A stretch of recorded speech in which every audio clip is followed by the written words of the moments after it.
Hello, this is Becky Prater. I had recently had the most wonderful opportunity to work with a woman named Suzanne Spooner. She is a level 3 quantum healing hypnosis technique practitioner, often referred to as QHHT. Suzanne trained under and then co-taught with Dolores Cannon. Dolores is the woman who developed and practiced this groundbreaking method of healing for 45 years. There's so many YouTube videos with Dolores Cannon, and it's really worth watching. She's an amazing woman, and it's super cool to listen to her stories.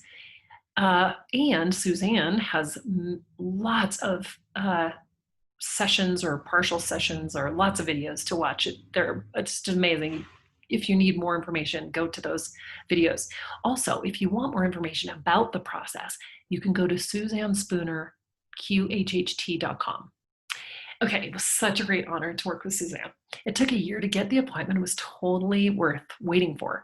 In fact, the timing was perfect. Had I gotten in last year when I inquired, I would have been just not ready, or the information I would have gathered would have been so different from what I got now after all that we've been through in the last 6 months. In fact, I feel like I have grown exponentially in the last 4 or 5 months during this COVID time. So it was really quite nice that it happened when it did. It was perfect timing. Okay, so quantum healing hypnosis technique is a past life regression therapy which ends in a discussion with your higher self. Most people are aware of what's being said during the session, but are very deep in a somnambulistic state of trance. According to Suzanne's website, that state is, under ordinary circumstances, it is experienced twice daily. The moment just before you become consciously awake and the moment before you drift off to sleep. Practitioners find that people can access past lives during that state as well as tap into their higher selves. So we started with the exploration of past lives and then quickly moved to the long list of questions I had for my higher self. It's been my experience that I've regularly communicated with my higher self. But like most people, I have self-doubt about this. I was curious how the situation would be different from my previous communications with my higher self. So this is what my experience was. The answers to my questions were delivered in a tonation and a pacing that was different from my normal voice. The pausing between the questions and the answers was highly unusual. In the session, you can tell my small self pops in a few times to comment.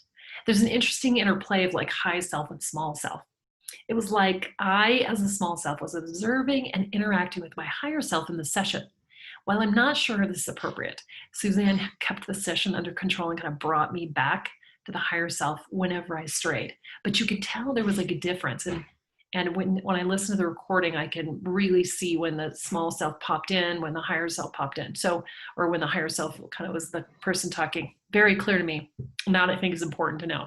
Okay, so I've linked to the part of this session that is the most interesting and relevant because it relates to Trump, and I think it's kind of curious. I want you to know a few things. Okay, because we are all receiving such conflicting information, we need to run what we've heard through a filter of truth, our filter of truth, to detect what is true for us personally. We have a unique perspective based on the media we ingest, our experiences, our belief system, and our values. The true value is in the diversity of these perspectives. We're not here to necessarily agree with each other. We are here to honor the diversity on this planet and figure out how to get along. So in this QHHT session with Suzanne, I received this information about Trump from my higher self, referring to him as despicable and hideous, because that is how my small self sees him. If I were a Trump fan, I would have received the information differently, and the message would not have been such a surprise. In the end, the message in the recording is the same. He is here serving a unique purpose, regardless of how I refer to him. This is the message. I'm sorry if you are offended by the terms my higher self uses.